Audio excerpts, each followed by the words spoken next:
Hi, everybody.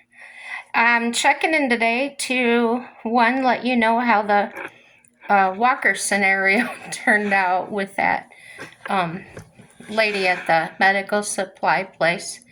Well, after I made the video, later that day she called me, and her voice sounded kind of like a little cautious, like maybe she was afraid to talk to me, but I was very nice to her. And she indicated to me that I could, in fact, pick it up. She suggested, she said, you can send somebody in to pick it up if you like. I said, no, I'll be there about an hour. And then I called my husband, he was in town, and I asked him to pick it up for me. Just a little fun. I don't like to be rude, but when somebody is so rude to me, it, I'm not perfect and I do get a little bit edgy. So that's been settled now, and I have the walker. Now, going to the gym. Okay. We went, my caregiver and myself. And I like to go around all the Nautilus machines, and I don't put weight on them. I just use the natural tension of the machine to work out. I don't want little tiny tears in my muscles to get sore, make yourself sore. So that's what I did. Well, guess what? Yesterday I woke up and I couldn't hardly move. I was so sore. I must have been a lot softer than I thought. But yeah, I didn't strain there. It didn't feel like anything was hard to do. But that's how it turned out. Well, also I've been sleeping a lot since then. I think just things are changing, getting my body to do, other things. So I thought after the last 2 days that, I ought to be doing all right. Taking my regular medicine, no pain pills. I'm not big on taking Tylenol or anything, which is basically all I'm allowed to take is Tylenol. But I don't want my system to get sort of immune to it where it won't work. So if I am in a little pain or have a headache, I will stave off that until I absolutely have to take something. So I got up early this morning as I usually do, and then about 10 o'clock, I crashed back out. And I didn't wake up until my husband got home from work. And he came in, checked on me, woke me up a little bit. And then I tried to move, and oh my word, I could not turn my head. I could not sit up. It was just impossible. I felt like my whole body was this huge beach ball, and immediately began to I wanted to panic, but I didn't because I knew what this was. I knew that it was my heart. So I asked him to give me an extra diuretic, and he did. And then I also took my normal set of pills, which includes the regular prescribed dosage. So a little while goes by, and he asks me, "Am I hungry?" And I said, "Of course not. When you're swelling that much, you just feel so full, like you can't get anything else in there." So I asked him to check back here that was hurting so bad. And he said I had a huge inflamed area or swole area of fluid. And I've had that before in other areas of my body, mostly my legs. Never had it up close to my head or anything like that. So he gently just put some lotion on and tried just pushing that fluid out of that area.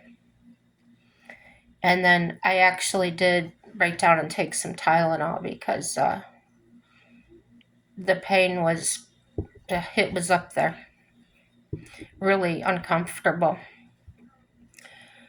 So he got it down as best he could, and then I have a big flat ice pack, probably 8 by 11 or something. And so it's nice and flat. You can conform it to the shape. So it was really nice. I could push it into my neck in that area. And then I used a ace bandage to, I wrapped it around under my breast and around, and it helped it, it held it there.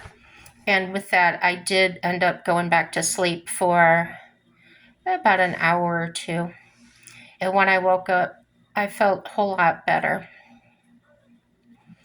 Um, the fluid really hasn't been coming off my body, but since taking the extra diuretic, it is slowly coming off. The beach ball, the great big huge feeling has lessened. I was actually able to sit up in the bed by myself instead of needing him to giving me something to pull up myself. So getting better. Another thing I wanted to bring up was I got a notice in the mail that Social Security, because of the cost of living, is going up 2.5%. For me, um, the cost of living has gone up about $5,000 for us, the two of us, for a year. And so I'm going to be getting an extra $18 a month. Woohoo! But it's better than taking it away. What else do I want to talk about? Oh, for Christmas dinner, we had a real small, I think I might have told you, just a real small package of sliced ham. And not the whole thing. We only ate about 2 slices apiece. It's not a big round one. It's sort of like a round one, but it's actually sliced this way. So you're only getting a row of half slices. Okay. Well, I had 2 slices of that, 2 half slices. Equals, so 1 slice of ham, basically. I'm not making any sense. Sorry about that. I hope I can make you laugh. Well, as I was thinking about everything today and my swelling and not being used to sodium, guess what?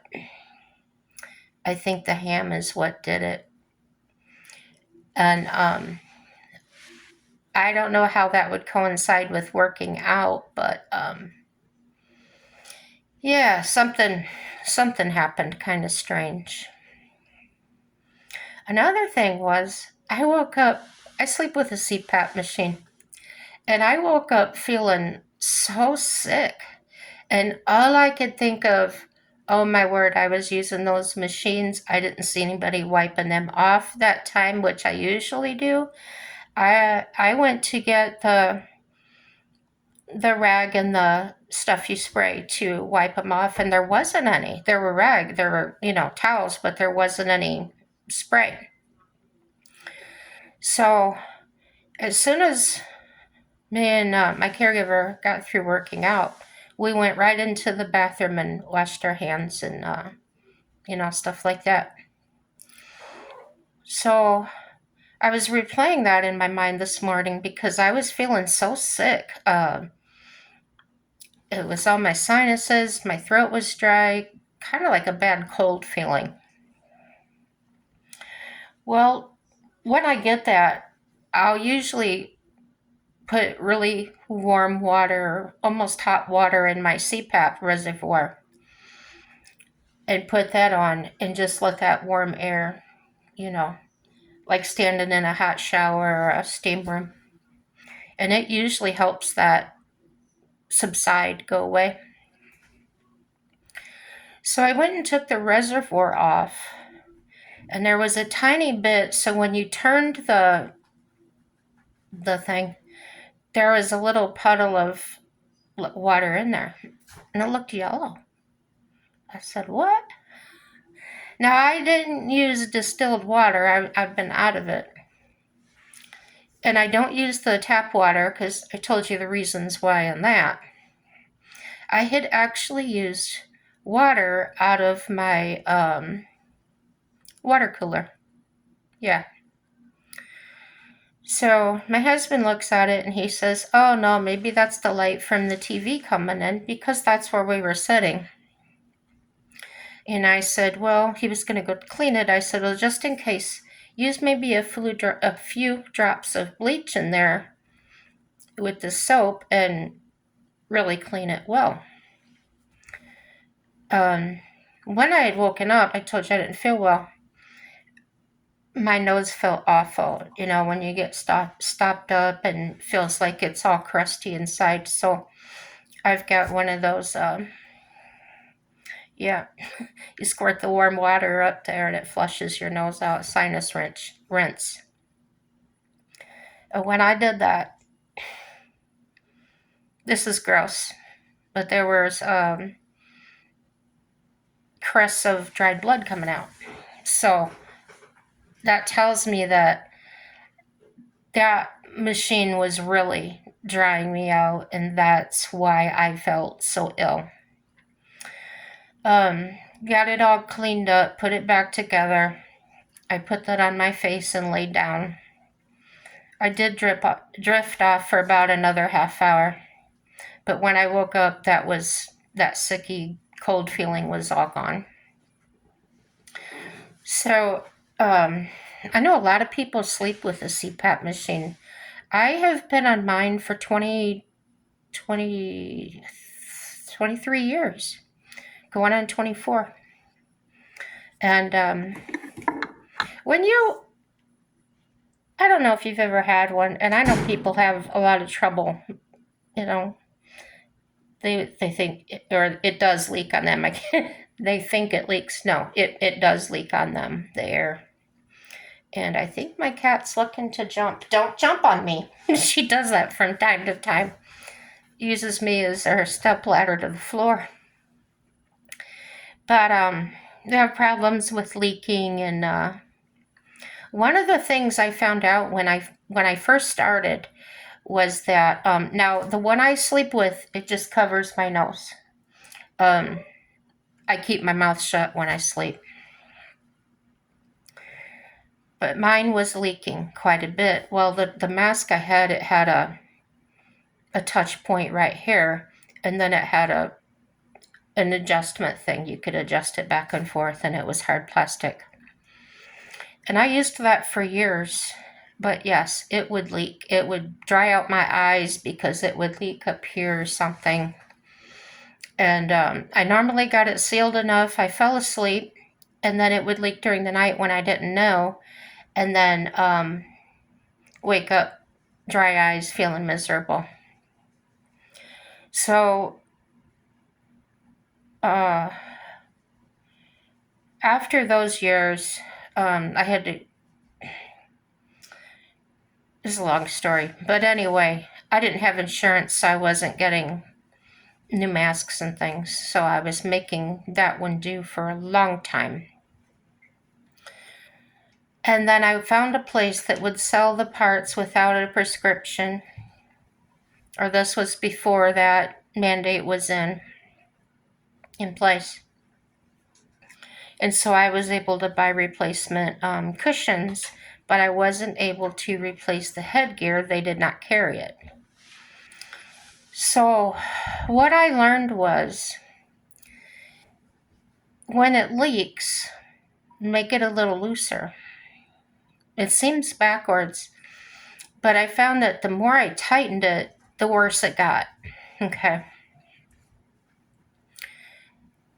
go get fitted. Go do your sleep study and let them try different types of mask on you. And I see people. I see these ads for implants and things, and I don't know that I would trust that in my body, honestly. Um, yeah, not for me. But like I said, I've been on it so long that it's it's just there. If I don't have it, if the electric's out, and I can't use it, I cannot sleep. I will toss and turn. Um, my brain kicks in. It's almost like you're afraid. I'm afraid to go to sleep. It's really strange. Um, so I didn't. We bought a one of those car jumper packs, about $100 at the not AutoZone. It's the other one with the checkered flag. I can't think of the name of it. Anyway, it's got where you can jump your battery. It's got you can pump up your tires with air, flashlights. I don't know. It's nice. So when the power goes out, I use that to plug my CPAP in, and it works terrific. Yeah, it's, I don't know if somebody had one of those and didn't realize it. Yeah, if you can plug in on it, um, in a regular um, outlet on it, you can. You can just plug in there, and the charge lasts on that. If I was just using the CPAP, it would last days. Um, I've gone for months without even having to charge it. Now, a neighbor of ours, we were using it almost every day because he had a bad battery or something and needed a jump start every day until he could afford to get a battery. So yeah, we did use it every day. We used it remodeling our camper when we had to charge tool batteries. And out of just out of maintenance or whatever, we decided to charge it back up. And it didn't it didn't take a whole lot of time to charge it. So I would recommend them. Like I said, I'm not being paid to endorse anything, but if I do find something, it's like this channel is about finding things out and sharing them. I will tell you when I find a good product or something.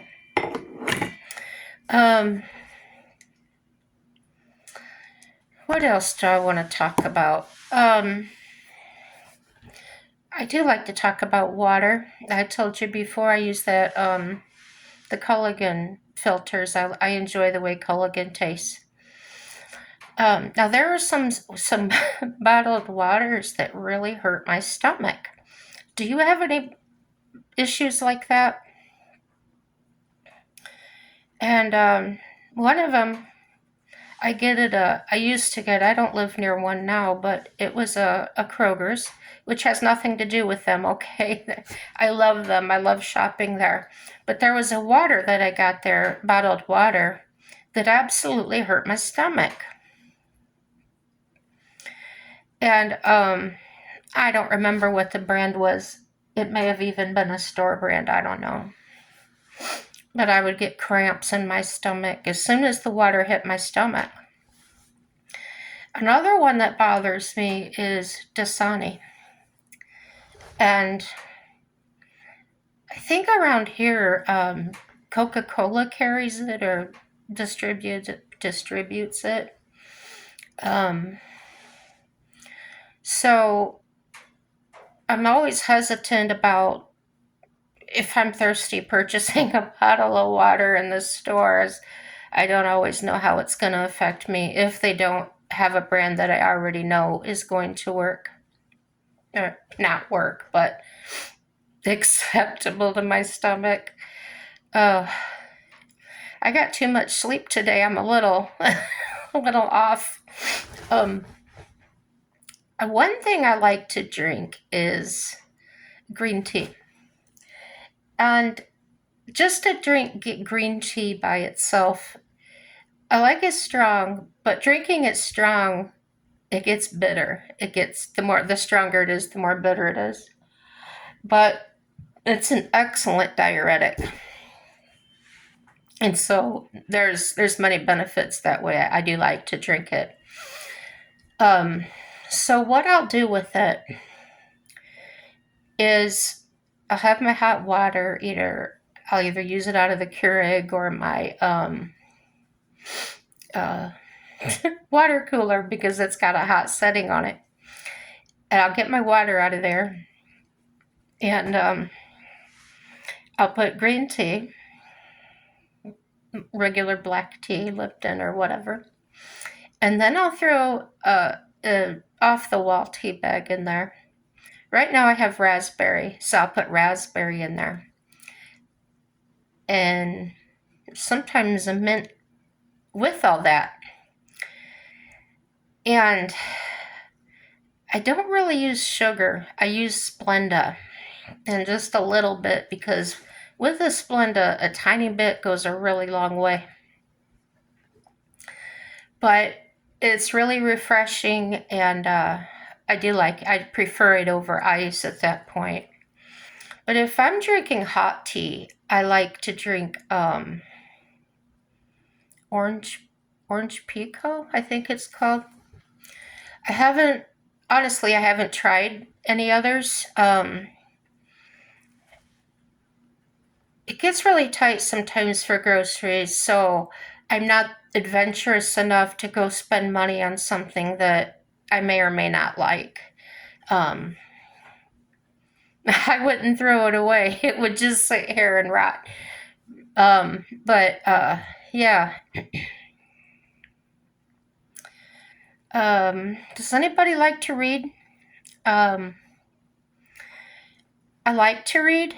Um, since we moved into this apartment, which has been about, I think it's been 4 months now. All my books and everything have been packed up. And I moved from a 3-bedroom apartment down to a 1-bedroom. So if you could imagine, it's very tight in here. And I gave my furniture away. I didn't care. I just didn't want to keep paying that much rent. So moving to the 1-bedroom saved me about $176 a month. Big whip, you might say, but to us, that's a lot of money. So my books are packed up, but I can recall off the top of my head a couple of them that I really enjoyed that you may or may not have read, and if you haven't, you may enjoy them too. One is The Shack, and they've made a movie about that, and movie so-so. But if you read the book, it's much deeper, and it has it has things in there that um, really were missing in the movie that I felt were very important to it. That kind of it was just like really the watching the movie felt really vanilla. And what I mean by when I say vanilla is just so basic. It skimmed over the story. It didn't get into the heart of the story. Um, I was very disappointed in the movie. What else? There's other books that I've read, but they're not coming to me. Sorry about that. Um, I do enjoy reading the Bible, the King James Version, but I'm like a bird. You just gotta give me little bits at a time so I can digest it. So I might read part of it, or like part of a book in there, or just a few, you know, yeah, sections.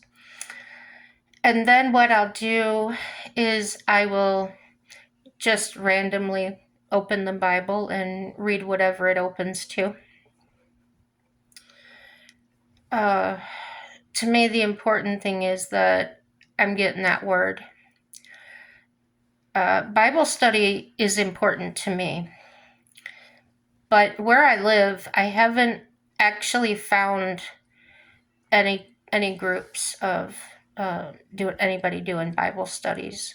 I think there's a few in town, but in town's about 20 miles away, and with it being winter time and stuff, and as you know, I told you about the North Dakota weather, okay? It's not advisable for me to drive 20 miles to Bible study. This just popped into my head. They've got those the technology and things face to face and whatever. I don't know. I've never used the stuff, but maybe get together with some people online and talk like this and do our Bible studies. That might be kind of cool. If somebody has any ideas how to make that happen, let me know. I'd really be interested. And there's my cat. She always likes to be where I'm at. She's, boy. Well, you know how they are. They'll follow you into the bathroom, to the shower, wherever I am, she wants to be. Now, I had a caregiver that, well, she comes in the summertime. She lives an hour and a half away. When she comes, my cat does nothing but hiss at her. Doesn't want anything to do with her. She follows her around whenever she's doing something. Like, I feel like she's supervising her, watching out, making sure she doesn't do something wrong, or I don't know. I don't have a problem with the woman. I know that she likes to talk more than she works. But that's okay. I enjoy the company, and what's more important is somebody's here. Because I'm a fall risk. I'll just say it. There's lots of things I can do for myself. Just safety. So my wintertime caregiver is here, and when she comes over, my cat goes and greets her at the door. She might even give her a meow. Total day and night difference. She'll follow her in. I think she sometimes rubs across her legs. But if she reaches down, my cat's not so sure about that, and she'll kind of walk away. Then she'll hang in the area now. She'll either get up on this cabinet back here, or she'll lay on the back of the recliner, which is a few feet from me at this point. But she'll stay in the area basically like she does when I'm by myself. So if I go by my cat's responses to my caregivers, there's something off about the summertime one, and the wintertime one is a-okay. The one I have now, my wintertime caregiver, she is the one that's so encouraging and positive attitude, and we get along really well. She drives me, she pushes me, and never in a disrespectful way. It feels great. I was always a self-motivated person. Like I said, I had my own business. I was a locksmith, and anyone in business, you've got to be a mover shaker. You just got to, or you're not going to make it. It relies heavily, especially in small towns, word of mouth. It can make you or break you. And the van I worked out of, pristine, clean. As many as keys and things as a locksmith has. Or, well, if you've seen a painter or handyman, how junked up their vehicles can get. No, mine wasn't like that. I put everything back, and I Sometimes I vacuumed it every day. I cut keys in there, and if you've ever seen keys cut, it leaves piles of brass. Um, like like if you cut wood, there'd be sawdust everywhere, but this is brass, and it's not fun to get in your fingers or your eyes or anything. So I was pretty meticulous about cleaning that up every day. Um, but a few jobs I went on, the usually men, they would say, "Oh, do you mind if I look inside your van?" And I said, "Sure, that's fine." And every time I got this amazed look and compliments about how clean I was. And those are the people I got repeat business from. I got good recommendations from. I was getting customers as far away from, now I was in Indiana, I was getting customers as far away as Florida and Texas.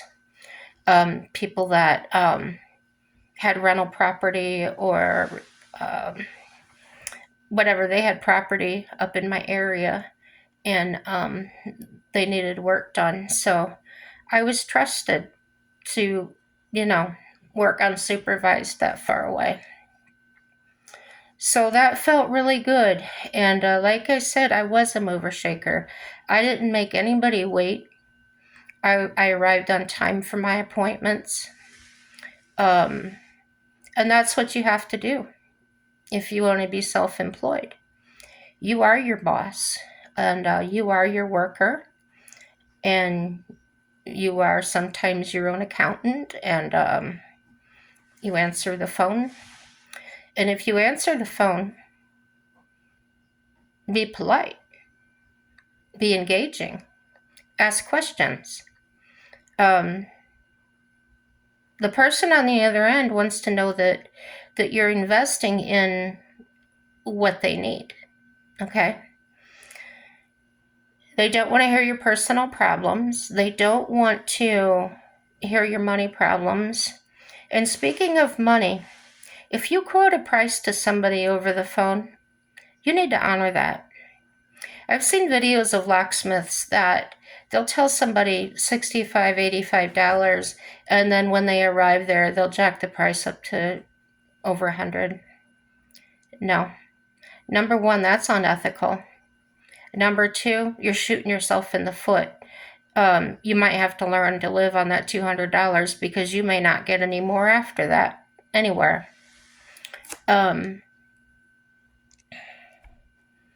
Privacy. If I had a customer that maybe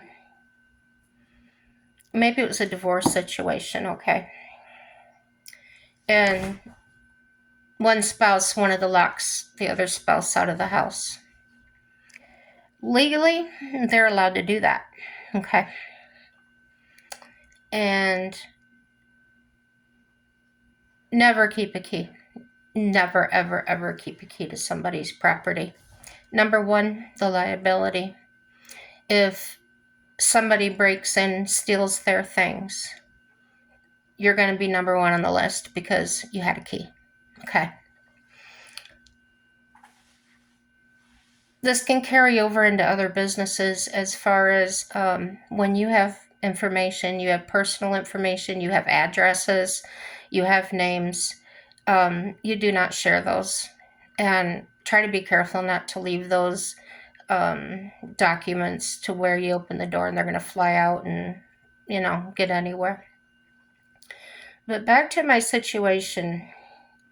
A spouse locks one spouse out, and up front, I tell the person that wants to lock the other one out, we'll have to ask them, have you filed for divorce yet? Now, this was in Indiana laws, okay?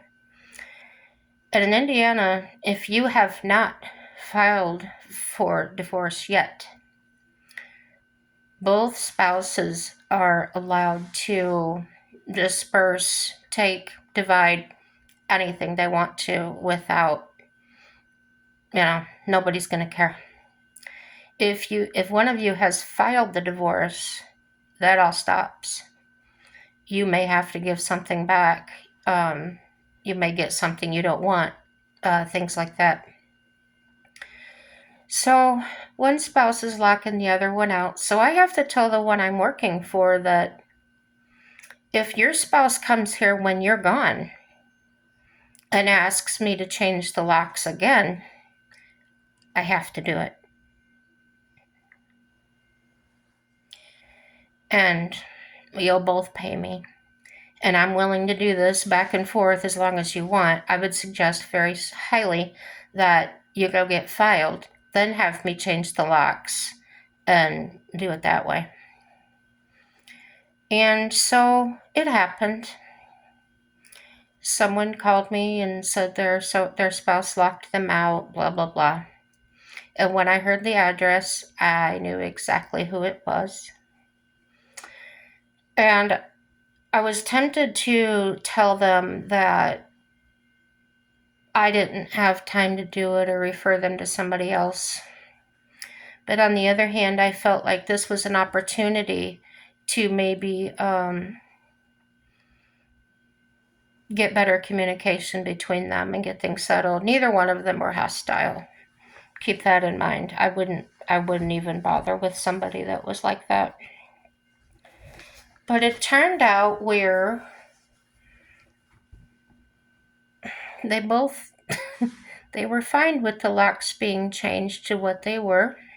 She did end up giving him a key, and then they both filed together. So that story ended up okay. But anyway, I'm getting way off track of what I was talking about. But I do have a million stories. Yeah, I did it for a lot of years. And some are funny and some are not.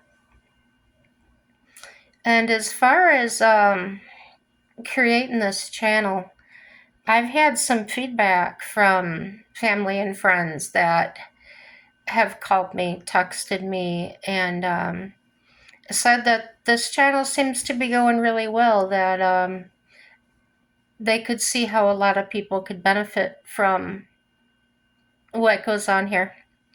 And I really appreciated that feedback. However, I would like some feedback from outsiders.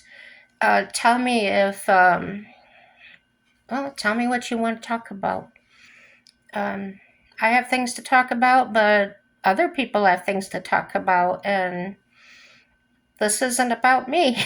This is about leaving something out here that when I go, it's there, and people can still benefit from my experience, other people's experiences, and it makes me I do get something back from that. I get a peace of mind and a calmness that it's out there. I didn't have any children to leave it to. So yeah, I think you understand where I'm coming from. And if you don't, well, his grandmas or moms would say, wait till you're my age. Isn't that funny? Has anybody ever said that to you? Wait till you're my age? Yeah. May have even found yourself saying it to somebody else and then maybe cracked yourself up because you thought, oh, I would never say anything like that. Oh, there's lots of those things. But anyway, I'm going to get off of here for now. I think I've rattled on long enough. Thank you for watching. Subscribe and like or dislike. It's all positive. A happy day, everybody.